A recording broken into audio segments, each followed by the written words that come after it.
Traz o cão e a cavadeira que o bicho está roncando. Pega a vara e cutuca bem no fundo da caseira. Eu não.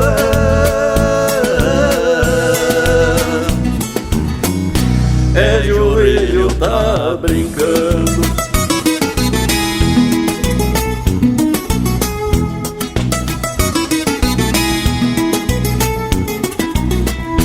Um facão bem afiado, 1 litro de canha boa, um lampião a querosene e um tiracol do meu lado. Bota de cano comprido pra proteger dos espinhos e alguma cobra atrevida. Um trabuco na cintura e cevangueiro para a lida.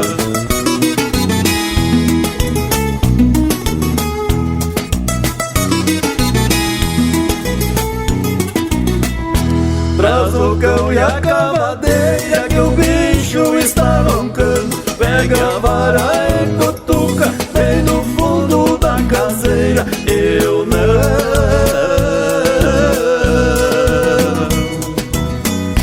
É joelho, tá brincando.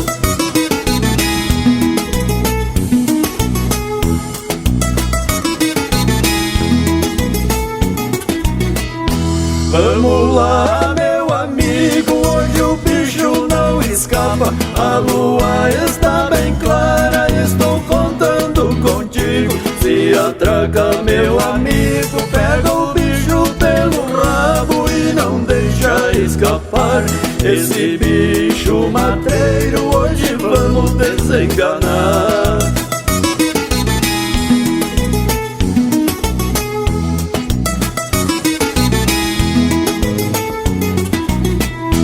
Traz o cão e a cavadeira que o bicho está roncando. Pega a vara e cutuca bem no fundo da caseira. Eu não.